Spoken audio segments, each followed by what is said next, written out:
Olá, seja bem-vindo ao canal do Autismo Pensante. Eu sou o Ricardo e eu sou autista. E no vídeo de hoje eu vou falar um pouco sobre o problema do Enem e por que a universidade deve ser aberta para todo mundo. Apesar de serem, na verdade, dois temas que não pareçam que tenham relação, elas têm relação direta. Então, eu vou falar sobre isso no vídeo de hoje. E caso você tenha gostado do tema do vídeo de hoje, não se esquece de apertar no botão de gostei para mostrar que gostou. Caso você se interesse por temas relacionados à política, autismo e mercado de trabalho, você achou o lugar certo. Aperta no botão de se inscrever para você acompanhar mais sobre isso.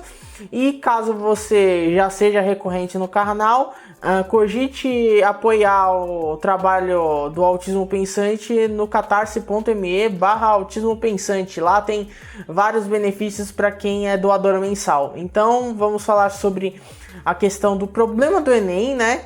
Eu fiz até recentemente um vídeo sobre o Enem, falando mais especificamente da prova em si, né, de como a prova é formulada, e hoje eu vou falar um pouco mais sobre a questão mais macro do Enem e também relacionado a vestibulares em geral, principalmente vestibulares de universidades públicas. Para você que não sabe, o Enem é o Exame Nacional do Ensino Médio que visa, entre várias coisas, saber como está o ensino, o aprendizado do aluno do ensino médio, e também é uma espécie de porta de entrada para universidades públicas, né? É um dos mecanismos que os alunos acabam utilizando para entrar numa universidade pública.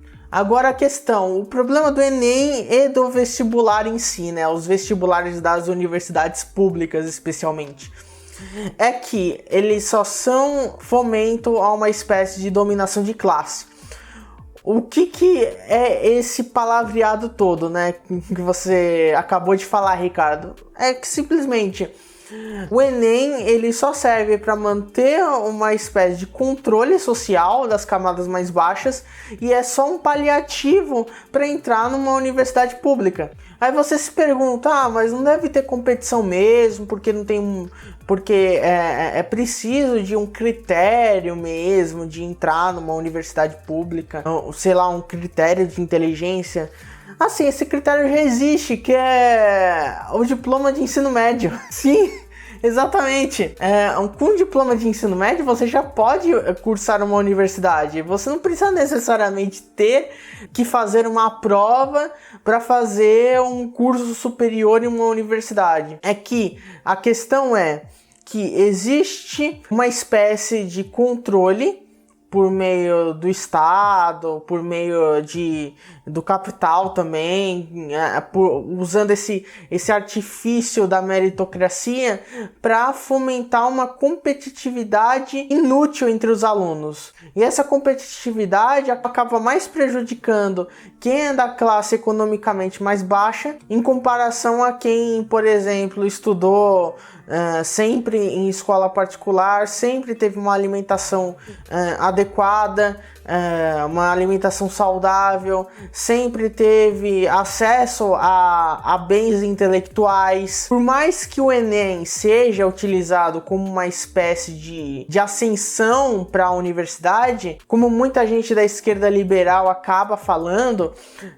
que serve como um instrumento de ascensão social, na verdade é o contrário, é um instrumento que é só um enxuga-gelo, é um paliativo que serve para controle social, por mais que tenham as cotas, que também são um paliativo, junto com o Enem e com os vestibulares em si, servem somente para ser uma barreira entre o aluno que terminou o ensino médio e o ingresso no ensino superior, principalmente no público. Aí você deve estar se perguntando, mas existem vários problemas em relação à universidade aberta para todo mundo, né?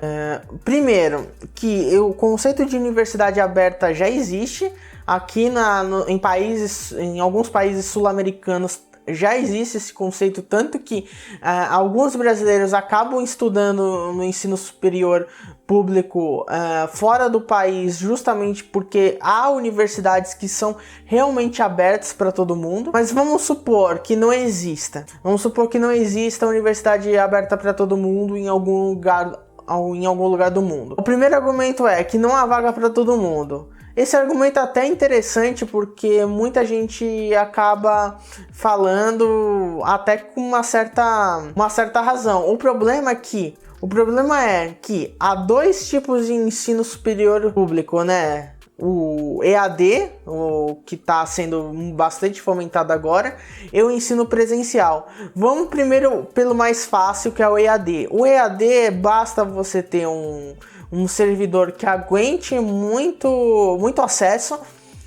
de aluno, entrando no site, entrando no sistema de ensino EAD para aprender a matéria, o que faz com que o argumento de que não tenha vagas para todo mundo no EAD já caia por terra, porque é bastante mais prático ter um professor que ensine tudo e pegue esse mesmo vídeo, coloque em vários cursos, já que existem matérias que são relacionadas a vários cursos. Eu, por exemplo, tive várias matérias com pessoal de administração. Caso você não saiba, eu sou formado em comunicação social. Tive várias matérias com galera de administração, galera de engenharia, galera de design. Então, pelo menos para EAD, esse argumento já não vale, porque basta você ter um servidor bom que tenha muita gente conseguindo acessar, que não é uma coisa de outro mundo, que já é possível todo mundo conseguir aprender e lá na frente fazer um TCC e tirar um diploma. Agora a questão do ensino presencial. Apesar de ser mais difícil, basicamente tem a ver com a questão do investimento na educação. O investimento na educação, ele serve justamente, no caso da educação superior, ele serve justamente para você aumentar a estrutura de universidades públicas, que deveria ser muito mais, inclusive, mas por aspectos políticos isso acaba não indo tanto para frente. Basta construir mais universidades públicas, basta fomentar mais a carreira de docentes, no sentido de colocar mais docentes no ensino superior público e valorizar esses docentes, que é o principal. Como já existe essa questão de colocar muita gente em cadeia, ficar construindo cadeia, que, né, presídio, por exemplo, que para isso dinheiro não falta, então dá para usar esse mesmo argumento tranquilamente em questão de universidade pública, que seja tão em escala que torne a universidade pública uma universidade realmente aberta e que faça com que o vestibular ou mesmo o Enem seja algo que não faça sentido existir. O outro argumento que usam bastante é a falta de estrutura, que, como eu acabei de falar, acaba se conectando muito com o argumento anterior, que é a questão do EAD e do presencial. Falta de estrutura basicamente tem a ver com o investimento na educação. Se você tiver um portal que tenha um número bom de pessoas entrando e que o servidor aguente, basicamente você consegue fazer uma universidade aberta sem precisar de vestibular para toda a população brasileira. E no ensino presencial é a mesma lógica: investimento na educação e investimento na educação pública, tanto federal quanto estadual pública, e fazer com que isso aumente o número de vagas ao ponto de que não seja mais necessário o uso de vestibular. Já o terceiro argumento é o argumento que mais utilizam, é a galera mais mercadológica que acaba utilizando esse argumento, que é a desvalorização do diploma. Só que a solução para esse argumento acaba permeando várias outras questões. Primeiro, a questão de que falam que diploma não garante conhecimento no mercado de trabalho, o que eu discordo, porque o problema não é a pessoa não saber fazer uma função, mesmo tendo um diploma, mas sim essa questão de pagar o funcionário de maneira correta, o que muitas empresas acabam não fazendo, e que geram dois tipos de consequência. O primeiro, quem está no Brasil e não tem condições de ir para o exterior tem que se sujeitar a fazer funções com salário abaixo da média, bem abaixo da média, e por causa disso não tenha tanto incentivo para fazer um trabalho bom, ou mesmo para se atualizar como profissional. E para quem tem como fazer isso, vai para fora, o que gera a famosa fuga de cérebros. Um outro ponto que falam bastante da desvalorização do diploma é que se todo mundo tem diploma, então ninguém vai ganhar bem. O que é uma falácia, porque assim, sempre tem emprego para todo mundo, pelo menos na teoria. O problema é que na prática as pessoas não abrem vagas de emprego justamente por vários fatores. O primeiro fator é o que eu acabei de falar, de quererem um funcionário completo que saiba várias coisas de uma área específica. Por exemplo, no caso da publicidade, mesmo a pessoa sendo da publicidade, ela tem que saber questões de publicidade, de design, de relações públicas, que já são 3 áreas diferentes. O que basicamente é um reflexo das empresas, que elas não sabem o que elas querem, qual tipo de profissional elas querem. Mas tem outro problema, a questão não quer dizer que todo mundo que tenha diploma, vamos supor, todo mundo tenha diploma, ou grande parte da população brasileira tenha diploma. Não é o fato de a maioria ter diploma que isso vai se refletir necessariamente no salário, já que existem diversas áreas para gente formada. Uma pessoa formada pode agir na área profissional que ela se formou, pode agir como profissional liberal, pode agir como empreendedor, pode agir na área acadêmica, pode entrar em concurso público voltado à área dela. Então o problema não é exatamente a desvalorização do profissional que cursou o ensino superior, mas sim a desvalorização desse profissional que já está acontecendo agora, que é um fenômeno que acontece desde alguns anos, que é a desvalorização do profissional que possui ensino superior, mas não por a pessoa possuir ensino superior e não saber o que está fazendo, mas justamente por todos esses fatores que eu acabei de falar. E além disso, esse argumento só serve para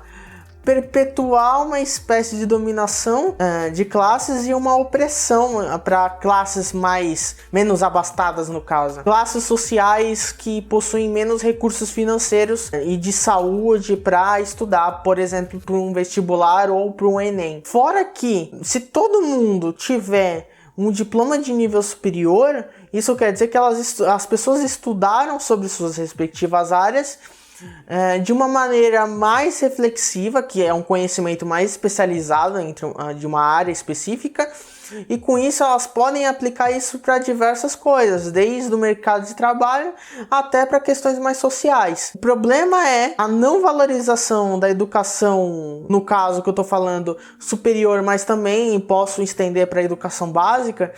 Não é um problema exatamente de ter mais ou menos diplomas, de ter uma estrutura ou não ter estrutura. Isso é um reflexo do que o Estado, por meio do executivo, legislativo e judiciário, e o mercado, que, querendo ou não, acaba controlando boa parte desse Estado, acaba fazendo, desvalorizando a educação superior, fazendo com que a educação superior não tenha tanto recurso para aumentar seu leque de opções, e lá na frente, na ponta, tendo que fazer paliativos como o Enem e os vestibulares para fomentar uma suposta ascensão social e uma suposta possibilidade que existe realmente, mas uma possibilidade totalmente individualista de ascensão social. Então, levando tudo isso em conta, se você quiser assistir o vídeo anterior que eu falo mais sobre